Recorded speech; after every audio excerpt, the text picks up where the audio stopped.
नमस्कार दोस्तों, मैं धीरेन्द्र पुंडीर आप सभी का इस YouTube चैनल पर एक बार फिर से स्वागत करता हूं। आज बहुत सारी खबरें हैं। यूँ तो आसनसोल में जिस तरह से अग्निमित्रा पॉल के उस पर हमला हुआ, उनको चुनाव के दौरान जिसमें शत्रुघ्न सिन्हा को ममता बनर्जी ने अपना उम्मीदवार बनाया था, आज वहाँ वोटिंग हो गई। 4 विधानसभाओं पर भी जो पार्टी छोड़कर गए बीजेपी के, उन लोगों के जो विधानसभाएं खाली हुई वहाँ भी चुनाव था। और साथ ही साथ आसनसोल संसदीय क्षेत्र जहाँ से बाबुल सुप्रियो, जिनको अचानक ख्याल आया कि वो राजनीति छोड़ दें, अपनी अभिनय की तरफ लौटें, और फिर उसके कुछ ही घंटे बाद उनको याद आया कि अरे राजनीति तो बहुत काम की चीज़ है, और वो वापस टीएमसी में चले गए थे। तो उस सीट पर खाली होने के बाद आज वहाँ चुनाव था। चुनाव के दौरान हिंसा, जो मुझे लगता है कि बंगाल के चुनाव का एक कैरेक्टर बन गई है, और तब तक इस चुनाव से पहले, ख़ास तौर से विधानसभा चुनाव से पहले, उत्तर भारत के न तो पत्रकारों की निगाहें जाती थी, क्योंकि जिस तरह के पत्रकार लेफ्ट आइडिया के साथ उसको कवर किया करते थे वो तो वहाँ दिखता ही नहीं था। तो वहाँ हिंसा की बजाय फूल बिखरे रहते थे हर वक्त जब भी विधानसभा चुनाव पर होते थे। लेकिन उससे भी ज़्यादा जिस तरह से लगातार रेप, हिंसा, आगजनी, वो सब घटनाएं वहाँ चलती हैं, उन सब को कवर करने के लिए राज्य सरकार किस लेवल पर चली गई, उसकी बानगी ममता बनर्जी के एक बयान भर से हो जाती है, जिसमें टीएमसी नेता के एक बेटे ने जिस तरह से रेप किया नादिया जिले की उस घटना में, और उसके बचाव के लिए कहाँ तक चली गई कि वो प्रेग्नेंट थी तो क्या बलात्कार हुआ, इस तरह की चीज़ें एक महिला के मुंह से सुनना आपको शायद अजीब लगेगा, लेकिन वो महिला अगर ममता बनर्जी हो तो और ख़तरनाक होता है, क्योंकि उनकी छवि जिस तरह गढ़ी गई थी उससे उलट ये छवि है। धीरे धीरे सब पर्दे खुली और सारे पर नकाब जैसे उतरते चले जा रहे हैं। तो उस पर भी बात हो सकती। खरगोन से लेकर करौली तक के बीच में दंगों की जो साजिश की जो एक पूरे ताना बाना है, जो एक स्टाइल है, जो एक तरीके से शुरू होना है कि पेट्रोल बम भी मिलने हैं, छतों पर पत्थर भी मिलने हैं, वो गाड़ियों में जाने वाले उन्हें जो जुलूस निकाल रहे हैं रामनवमी का, उन पर पथराव भी करना है। ये तमाम चीज़ों का एक पूरा सिलसिला है, उसको भी बात की जा सकती थी, और भी कई सारी बातें। लेकिन आज वो बात नहीं। बात ये है कि क्या यूपी में योगी युग की शुरुआत हो गई है, और यूपी से योगी युग कहाँ तक जाएगा, इस पर भी बात हो सकती है। आज विधान परिषद चुनाव में काउंटिंग थी, वोटिंग हो चुकी थी। इससे पहले 36 सीटों पर इन पर चुनाव होना था। इन 36 सीटों में से ज़्यादातर सीटें सत्तारूढ़ पार्टी जीतनी थी, वो ये पहले से साफ था, उसमें कोई ऐसा नहीं है। क्योंकि जब 2016 के करीब जब चुनाव हुए थे तो उस वक्त समाजवादी पार्टी सत्ता में थी, तो लिहाजा जो जीते गए, चूँकि निकाय चुनाव होते हैं, निकाय जो प्रतिनिधि होते हैं वो वोट डालते हैं, तो जो जीते गए थे पंचायत मेंबर्स, वो तमाम लोग सत्ता के साथ इस तरह एकाकार हो जाते हैं। नहीं होते तो उनको कर दिया जाता है सिस्टम के द्वारा कि इस पर बहुत ज़्यादा कोई टिप्पणी नहीं की जाती। लेकिन 2016 से 2022 के चुनाव में भी एक अंतर आता है। वो चुनाव का अंतर ये है कि जिस तरह से 36 में से 31 सीटें समाजवादी पार्टी जीत पाई थी, और इस बार 36 में से 33 सीटें बीजेपी के खाते में आई हैं। जो 3 सीटें हैं जिनमें से एक पार्टी के पास है, वो पार्टी आपकी ये जनसत्ता पार्टी है, यानी राजा भैया की पार्टी है। अक्षय प्रताप सिंह ने चुनाव जीता। उसके बाद अन्नपूर्णा, जो माफिया डॉन ब्रजेश सिंह की पत्नी हैं, उसने, और जो एमएलसी रहे सुशील सिंह, उसकी भाभी, तो चाची ही उनकी हैं, तो उनको वो लगातार उस परिवार के पास रही है वो सीट है। और एक बीजेपी के ही एमएलसी यशवी सिंह, जो आजमगढ़ में विरोध करके, पार्टी के कैंडिडेट का विरोध करके जीते, अपने बेटे को लड़ाया और उसको चुनाव जितवा दिया।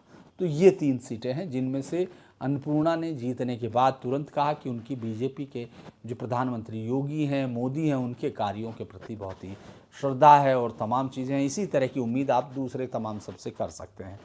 बहुत सारे सवाल हैं, जैसे कि वाराणसी में प्रधानमंत्री जो नरेंद्र मोदी की कॉन्स्टिट्यूंसी है, पार्लियामेंट कॉन्स्टिट्यूंसी है, वहाँ से बीजेपी का कैंडिडेट सुदामा पटेल हार गए। सुदामा अब सुदामा जब चुनाव हार गए तो अब आप इस तरह के बहुत सारे पत्रकारों को या उनके आइडिया को सुनते हुए देखें। कल इस बात को देखेंगे भी कि प्रधानमंत्री के कॉन्स्टिट्यूंसी से जो बीजेपी का कैंडिडेट है वो हार गया, तो इसका मतलब है कि प्रधानमंत्री जन समर्थन खो चुके हैं। इस तरह की बात सारी कहानी आपको दिखाई देगी बिना इस बात को देखे हुए कि आखिर उस हार के पीछे के कारण क्या क्या हैं, किस तरह से बीजेपी कहाँ किसको सपोर्ट कर रही थी, ये देखा जा रहा था। खैर, अब आगे की तरफ चलते कि आखिर इन 33 सीटों से बीजेपी क्या हासिल कर रही है। और मैं ये शब्द का इस्तेमाल अब क्यों कर रहा हूँ कि ये योगी युग की शुरुआत है, बीजेपी युग की शुरुआत उत्तर प्रदेश में हुई है, क्योंकि 40 साल बाद किसी पार्टी को दोनों जगह विधान परिषद और विधानसभा दोनों में बहुमत हासिल हुआ है। दोनों में लगभग 2/3 बहुमत से ज़्यादा पार्टी सत्ता में है। ऐसा 40 साल पहले हुआ था। चूँकि 40 साल के बीच में बहुत सारा पानी गंगा यमुना से बह गया है, इसीलिए बहुत सारे लोगों को उसके बारे में कुछ याद भी नहीं है। और उसके बाद इस तरह की कोई पार्टी की जो लोकप्रियता या जो जिस तरह से एकाधिकार जनता पर दिखता है उस तरह से फिर दिखाई भी नहीं दिया। हालांकि बीजेपी ने 9 सीटें जो इस 36 जो विधान परिषद की सीट थी 9 उसमें से बिना किसी उसके जीत ली थी, निर्विरोध जीत ली थी। वो चुनाव से पहले 27 पर वोट पड़े और उनमें ऐसा बहुत हुआ जैसे बीजेपी समाजवादी पार्टी के उदयवीर सिंह अपना पर्चा भी नहीं भर पाए, कई सारे लोगों ने अपना पर्चा नहीं भरा। लेकिन इस सब जीत के मायने क्या क्या देखे जा सकते हैं, आखिर इसको हम लोग किस तरह से इस देखें और क्यों मैं इसको योगी युग की शुरुआत कह रहा हूँ। जैसे ही चुनाव हुए, विधानसभा के चुनाव हुए और उसके 1-2 दिन बाद ही अब मुख्यमंत्री योगी ने साफ किया था कि अगली चुनौती सामने है, हमको सारी की सारी सीट जीतनी है। ये पूरे ऐलान के साथ इस सारे उसके साथ शुरू हुआ। हालांकि समाजवादी पार्टी ने इस बात की कोशिश की थी जो काफिल, डॉक्टर काफिल और उन तमाम लोगों को लाकर चुनाव को सनसनीखेज बनाने की कोशिश की थी। और तब ये भी आरोप लगाया गया था, तब बहुत सारी चीज़ें हुई कि जैसे समाजवादी पार्टी ने 21 लगभग इनमें से तमाम लोगों में से उस वक्त तक की जो जानकारी थी उसमें 21 यादव उम्मीदवारों को टिकट दिया था। यहाँ तक कि पहले दिन के बाद जब लिस्ट रिलीज हुई उसके बाद दूसरी लिस्ट रिलीज की गई, क्योंकि उसमें से सरनेम हटा लिए गए। जब इस तमाम चीज़ों पर यानी वो तमाम नुस्खे अखिलेश यादव ने अपनाए जो एक जीत दिला सकते थे और एक जीत दिला देते तो शायद ये कहानी आगे बढ़ जाती और ये कह सकते थे कि बीजेपी ने जिस तरह से सीटें हथियाई, जिस तरह से सत्ता का दुरुपयोग किया और हमने उसके बीच में भी एक सीट हासिल की। लेकिन मुझे लगता है बीजेपी इस रणनीति पर काम कर रही थी कि उनको खाता ही खोलने न दिया जाए।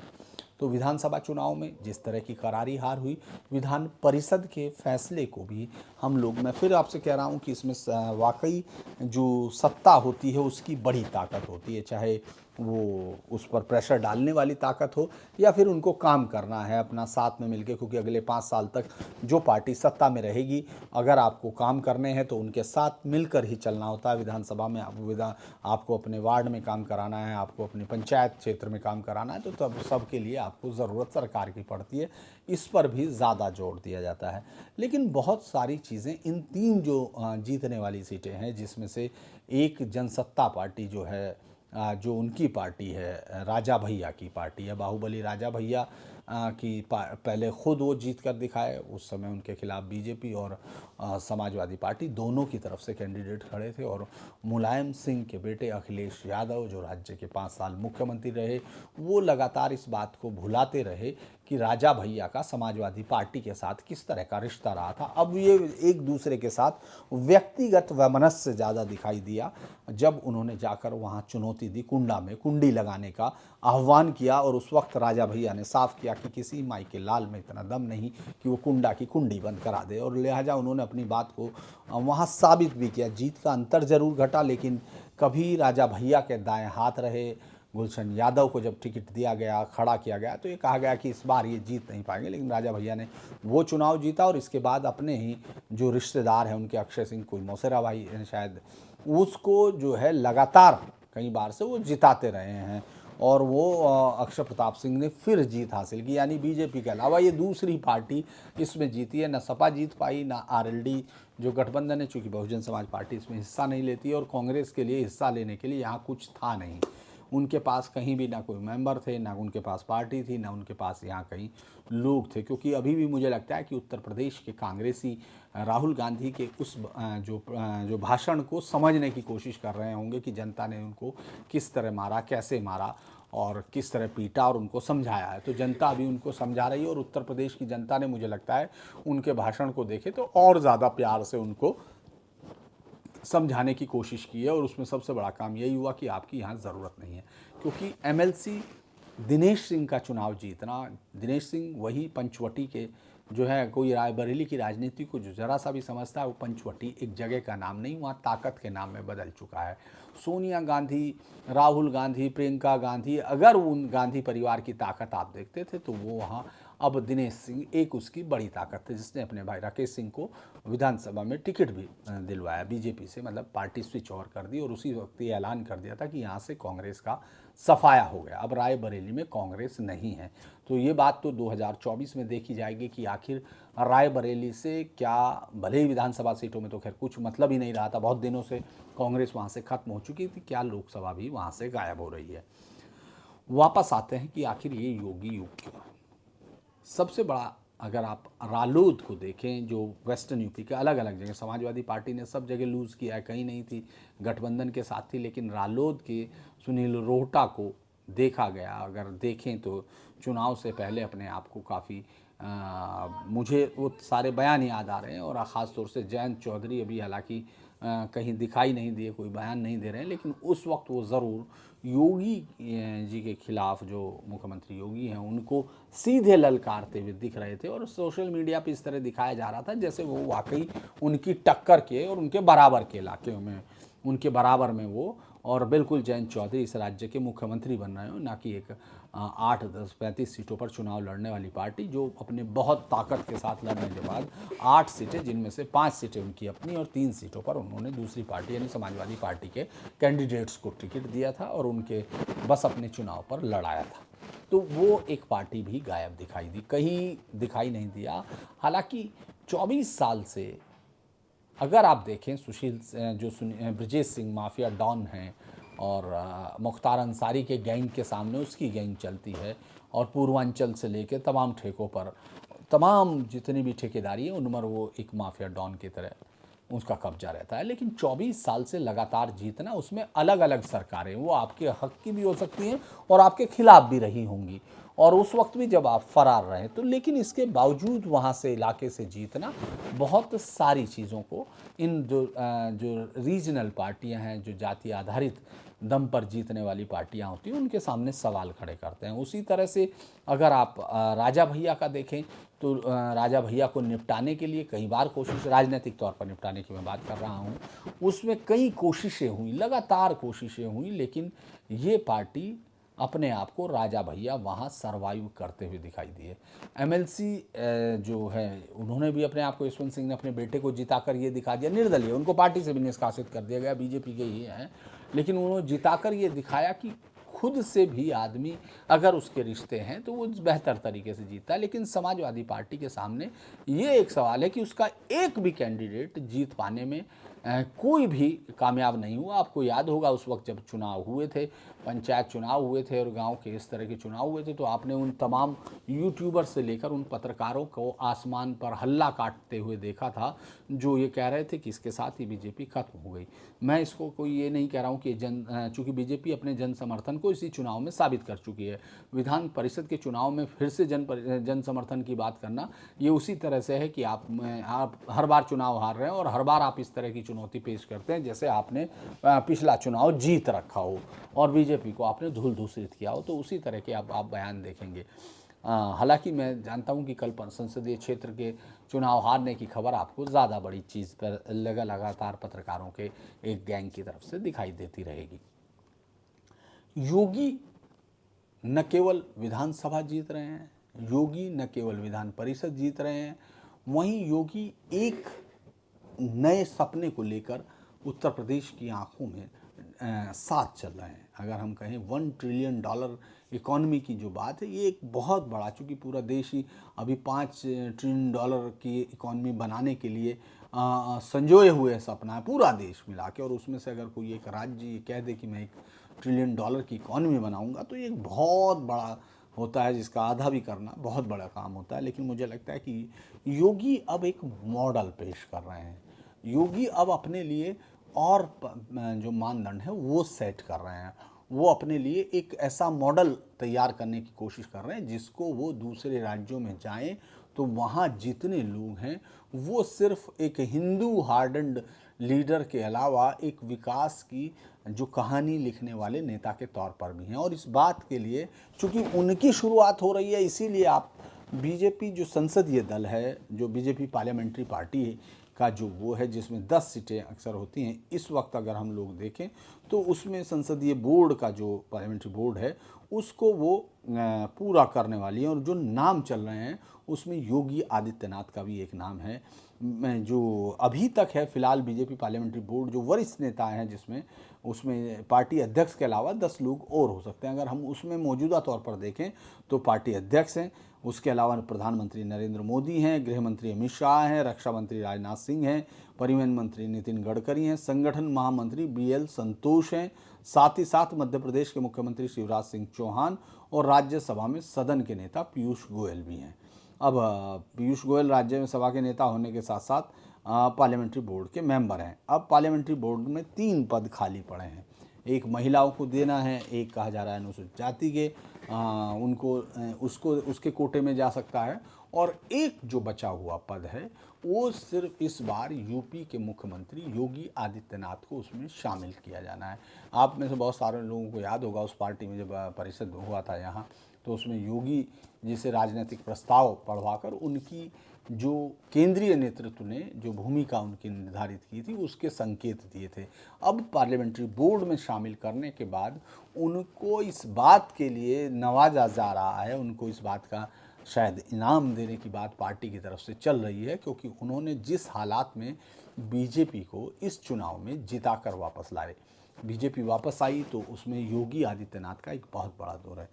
एक नाम और हेमंत बिस्व शर्मा का भी है जिसको शामिल किया जा सकता है। अगर बीजेपी के, मैं बार बार उस नाम पर बहुत ज़्यादा जोर देता हूं, वो भी इसलिए क्योंकि मैं आसाम में जब मैं चुनाव कवर कर रहा था उस वक्त मैंने उनका इंटरव्यू नहीं लिया था, तो इसलिए मैं नहीं कह सकता कि उनको जो भी मेरा उनके साथ जानकारी है वो सिर्फ मीडिया पर देखने के सहारे, क्योंकि उस वक्त मैंने सर्बानंद सोनोवाल और तरुण गोगोई के बेटे इनका गोगोई का इंटरव्यू और तमाम लोगों के इनके इंटरव्यू लिए, लेकिन उस वक्त मेरी ये अलग बात है कि हमारी मुलाकात नहीं हो पाई।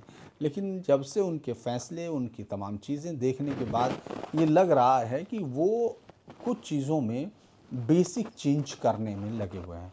हालांकि मुझे लगता है कि वो यहाँ जब संसदीय बोर्ड में शामिल होंगे, पार्लियामेंट्री बोर्ड में अगर वो शामिल होते हैं तो उनका भी कद एक बढ़ा हुआ कद माना जाएगा। यानी जो बीजेपी अपनी जो नई पीढ़ी के लिए जो लीडरशिप तैयार कर रही है या जिन पर उनकी निगाहें हैं, उनमें एक नाम हेमंत बिस्व शर्मा का भी जुड़ जाएगा। हालांकि बहुत सारी चीज़ें और भी हैं कि निर्मला सीतारमण को शामिल किया जाएगा या नहीं, ये अलग चीज़ें हैं, वो पार्टी के एक अपना अलग तरीके से होगी। लेकिन जब बात राजनीतिक ताकत हासिल करने वाले नेताओं को जोड़ने की हो रही है तो उस वक्त योगी आदित्यनाथ को यहाँ शामिल करने के साथ बहुत सारे जो अफवाहें चलती हैं, जो बहुत सारी चीज़ें इस तरह की चलती हैं कि पार्टी के अंदर लड़ाइयाँ हैं, उस पर भी विराम देना चाहती है। और बीजेपी जो नंबर 2 की जो उनके योगी की जो इसमें एंट्री है, वो प्रधानमंत्री मोदी के बाद की जो बीजेपी अपनी लीडरशिप को तैयार कर रही है उसमें एंट्री माना जा रही है। हालांकि राजनाथ सिंह हैं, नितिन गडकरी हैं, और ये तमाम लोगों को लगता है कि प्रधानमंत्री नरेंद्र मोदी के साथ ही अपनी राजनीति को अलविदा, मतलब कम से कम उस पार्लियामेंट्री बोर्ड में तो हमको नहीं दिख रहा है उसमें नए लोगों की, और बीजेपी अपनी तैयारी को अंजाम दे रही है। योगी धीरे धीरे उत्तर प्रदेश के जो बुलडोजर मंत्री हैं, धीरे धीरे जो बुलडोजर का उनका अपना एक ब्रांड बना है, उससे धीरे धीरे आपको लगता है कि जैसे मतलब वो कंटिन्यू चलता रहेगा। वो आप मुख्तार अंसारी की आदमी की 25 करोड़ की संपत्ति अभी देखी कल, उससे पहले परसों उनकी मदर की जो 3 साढ़े 3 करोड़ की बेनामी थी। इस तरह से आप रोज़ देख रहे हैं और आप कुछ ही को देख पाते हैं। जो सपा विधायक सजिल का था उसका अब वो एनओसी भी रद्द हो गई है। बहुत सारी चीज़ें आप लगातार चलते हुए देख रहे हैं, लेकिन उनका अब महिमा मंडन करने की बीजेपी को या जो योगी आदित्यनाथ हैं उनकी तरफ से अब कोई बहुत उत्कंठा नहीं दिखाई दे रही है, क्योंकि वो नए मॉडल के साथ जाना चाहते हैं। पिछले 5 सालों के चुनाव में उनको कानून व्यवस्था उस तरह की चीज़ दिख रही थी जिसकी उत्तर प्रदेश में सबसे ज़्यादा ज़रूरत थी, और जिन एजेंडे पर उन्होंने वो शुरू किया था, जिन एजेंडों पर वो चले थे, वो मुझे लगता है कि पूरी तरह उस पर खरे उतरे और जनता ने उनको आशीर्वाद दिया। उसके बाद अब वो पिछली बार से आगे की तरफ बढ़ना चाहते हैं। मैं फिर बार बार एक शब्द का इस्तेमाल कर रहा हूँ, योगी युग। मेरी नज़र में चुनाव जीत कर लाना इतनी बड़ी चीज़ नहीं थी। मतलब चुनाव जीतना हमेशा बड़ा होता है, और मैं एक पत्रकार हूँ, मेरे लिए कोई चुनाव मैंने लड़ा नहीं है तो मैं ये नहीं कह सकता कि बहुत किसी का ये करूँ, लेकिन चुनाव जीतना बहुत मुश्किल काम है। लेकिन जो चुनाव जीत कर आ गए, उन लोगों के लिए आगे की योजनाएं, आगे के सपने, आगे के उद्देश्य वो तय करना और भी बड़ा काम होता है। वरना तो आप 5 साल बाद जनता आपको कूड़ेदान में फेंक देती है वक्त के, और राजनीति आगे की तरफ बढ़ती जाती है। आप अपनी जातीय आधार पर हो सकता है अपने आप की प्रासंगिकता बचाए रखें, लेकिन जनता आपको वहाँ से कम गद्दी से उतार देती है। लेकिन योगी आदित्यनाथ न केवल अपनी पुरानी, यानी जो ज़्यादातर लीडरशिप को हम अक्सर देखते हैं कि प्रधानमंत्री मोदी के अलावा भी, कि वो हर बार अपने पुराने जो उनके फॉर्मूले होते हैं उनसे आगे नया बढ़ने की कोशिश करते हैं। मैं समझ रहा था कि शायद योगी आदित्यनाथ अपनी इस नई सफलता में पुरानी कहानियों को दोहराने की कोशिश करेंगे, क्योंकि यही ज़्यादातर हिट हीरो की कहानी होती है कि अगर एक तरह की फिल्म हिट हो गई तो उसके बाद आप उस तरह की फिल्में दसियों बाजार में देखते हैं। लेकिन जो समझदार लोग होते हैं वो ये भी देखते हैं कि वो 10 में से 9 फिल्में पिट कर बाजार से गायब हो जाती हैं। वो बहुत सारी फिल्में आपने देखा होगा, लव स्टोरी बनी तो उसके बाद उसी जैसी कहानी, हर एक फिल्म के बाद। तो राजनीति भी उस फिल्म की तरह थी, लेकिन जो समझदार नायक उसमें दिखाई देते हैं वो हर बार नया करने की कोशिश करते हैं।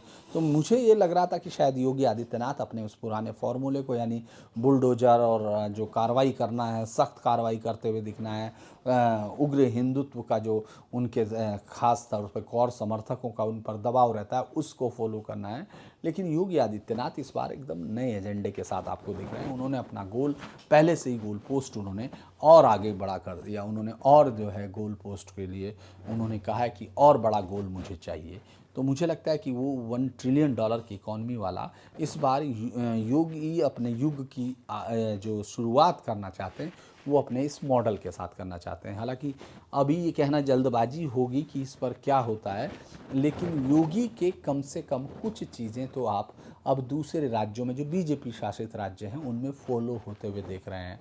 अब आपने देखा कि किस तरह से कल जो पिछले 2 दिन पहले जो रामनवमी को जिस जुलूस पर हमला हुआ, खरगोन में जिस तरह से घर जलाए गए, हिंदुओं के पथराव किया गया, तो उनके आरोपियों को न केवल पहचाना गया बल्कि उनके घरों पर बुलडोजर चला दिया गया यूपी के अंदाज में उसमें। लेकिन ये जो जब हम लोग इस तरह की बात करते हैं तो मैं आपको ये साफ कर दूं कि उसमें जो कुछ सेक्शंस हैं उन्हीं के आधार पर ये जो कार्रवाइयाँ होती हैं, ये कुछ, माफ़ कीजिएगा, ये कुछ जो है निश्चित कानून के दायरे में होती है। कोई ऐसे नहीं चला दिया जाता। लेकिन हम लोग आम बोलचाल की भाषा में इसका इस्तेमाल करते हैं कि वहाँ किस तरह से कानून के खिलाफ काम करने वाले लोगों को बुलडोज किया गया। तो बुलडोजर वहाँ चल रहा है, यानी खरगोन में और मध्य प्रदेश में उसको फॉलो किया जा रहा। योगी आदित्यनाथ का ये फॉर्मूला वहाँ तक पहुँचा। हालांकि खरौली में आपने इस तरह की घटना नहीं देखी है, और शिवराज सिंह चौहान ने मध्य प्रदेश में जिस तरह से एक ट्वीट जो है मुजफ्फरपुर का एक ट्वीट, उसकी जगह का ट्वीट वहाँ का घटना का यहाँ करके भेजा है, उस पर भी बहुत सारे तल्ख टिप्पणियों के साथ शिवराज सिंह चौहान आए हैं। लेकिन मुझे लगता है कि वहाँ भी बीजेपी एक नए नेतृत्व को गढ़ने में लग रही है, और वो चेहरा नरोत्तम मिश्रा की तरफ, मुझे चूँकि मैं उसको बहुत ज़्यादा क्लोजली फॉलो करता हूँ, तो मुझे लगता है कि नरोत्तम मिश्रा भी बीजेपी धीरे धीरे एक ऐसे लीडर बुलडोजर को तैयार कर रही है, जो शिवराज सिंह की उस इमेज, जो सबको साथ लेके चलना या एक जिस किस्म की राजनीति में अभी से पहली पीढ़ी की राजनीति की तरफ थी, उससे आगे बढ़ने की कोशिश मध्य प्रदेश में कर रही है। लेकिन फिलहाल तो वो बाबा योगी आदित्यनाथ के बुलडोजर का जो मॉडल है उसको फॉलो करने में लगी हुई है, और ये योगी आदित्यनाथ के तुर्रे में एक और कलगी में वो लग जाता है, पंख और लग गया है।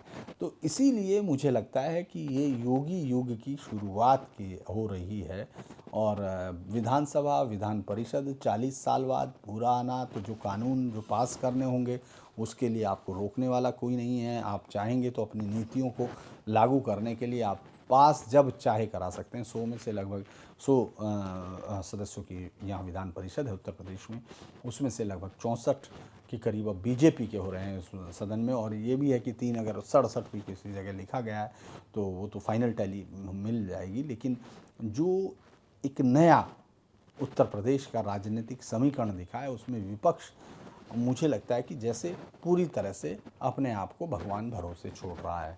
उसको ये मानना है, और ख़ास तौर से 2 साल बाद चुनाव में हम आपको जब चुनाव की कवरेज दिखाने की कोशिश करेंगे तो उस वक्त ये ज़रूर होगा कि इसी तरह के दावे, इसी तरह के वादे। अभी फिर आप उन यूट्यूबर्स की लड़ाइयों को आप देखेंगे कि किस तरह से। मैं माफ़ करना, एक और विषय था जिस पर मैं बात करना चाह रहा था, वो था कि एक अखबार में छपी हुई वो खबर कि मंत्रिमंडल की एक मीटिंग में एक मंत्री ने साफ कह दिया कि तुम्हें जो करना है, मुझे निकाल सकते हो। योगी मतलब प्रधानमंत्री नरेंद्र मोदी की मीटिंग में ये कहा गया, और इसमें कि कैसे आपस में लड़ाई हो रही है क्योंकि राजनाथ सिंह के बेटे को नहीं बनाया। मैं बहुत बार ये साफ कर चुका था कि राजनाथ सिंह के बेटे को मुझे नहीं लगता कि कोई उसमें योग्यता थी, न केवल पारिवारिक बल्कि बाकी योग्यता भी उसमें कम दिखाई देती है, क्योंकि वो लोगों के साथ जो उनका मिलना जुलना होना चाहिए वो आपको सड़क पर भी नहीं दिखेगा। वो कहीं कोई अपने प्रोग्राम को या अपनी कंसिस्टेंसी को आगे बढ़ाते हुए नहीं दिखते। यानी जिस तरह से लीडरशिप आप छांट के लाते हैं, आप तैयार करते हैं, उसके पैमाने पर भी बीजेपी में वो नहीं दिख रहे हैं। लेकिन उसमें कहा गया कि उनके बेटे को जानबूझकर हटाया गया। इस तरह की खबरें एक निश्चित तौर पर आपको मिलती रहेंगी, जो बिना किसी बेसिर पैर की कहानियाँ, मुझे लगता है ख़ासतौर से जब मैं सुनता हूँ उस तरह के पत्रकारों को जो लगातार कोसने की कोशिश करते हैं, उनके पास कोई ये तरीका नहीं। क्योंकि बीजेपी अगर जीत रही है तो जीत रही है, अगर उसकी कोई नीति गलत है तो उसकी गलत नीति पर भी हम लोगों को बोलना है। और हमारा ये मुझे लगता है कि वही एक तरीका होता है, जो दूसरी पार्टियां अच्छा कर रही हैं उस पर बात करनी है। लेकिन कुछ लोगों को जो एक साथ दिखता है उसमें वो आजकल इसी पर चल जाएंगे कि हाँ, ये उनकी जब गलियारों में बात हुई, उनकी सत्ता के सूत्रों से बात होती है। ये अलग बात है कि उनको वहाँ अंदर कोई उनका फ़ोन उठाने को तैयार नहीं होता, कोई फ़ोन उठाता भी नहीं है, तैयार नहीं होता है। तैयार तो तब होगा जब उनको कोई कभी उससे होगा। लेकिन वो आपसे जब बात करते हैं, यूट्यूब पर जब बात करते हैं, तो वो इस तरह की चीज़ें बहुत कन्विंसिंगली कहते हैं, और वो लोग जो सुनना वही चाहते हैं वो उसको सुन लेते हैं। खैर, उस पर भी मैं बात करता आपसे। आज के लिए इतना ही। आप सब लोगों को मेरा बार बार अनुरोध है कि आपको जब ये पसंद आए तो आप इसको थोड़ा सब्सक्राइब कीजिए, शेयर कीजिए और लाइक कीजिए, बेल आइकन दबाइए ताकि आपको मिलता रहे। लेकिन मेरा आपसे अनुरोध है, क्योंकि कुछ चीज़ें लगातार बदलती रहेंगी। मैंने आपको बताया है कि बहुत दिन तक हो सकता है कि हम लोग उसमें करें, लेकिन फिर भी जब तक मैं आपके साथ हूँ, मैं इसको कोशिश करूँगा कि आप इसको प्रोपेगेट करें। इसको जितना ज़्यादा हम लोग फैला पाएँ, उससे हमारे आगे के बातचीत उससे आगे ज़्यादा स्मूथ होती रहेगी। तो मुझे लगता है कि एक इस अनुरोध को आप सुने और इसको जितना आगे ले जा सकें उतना। आज के लिए इतना ही। फिर मुलाकात होगी। नमस्कार।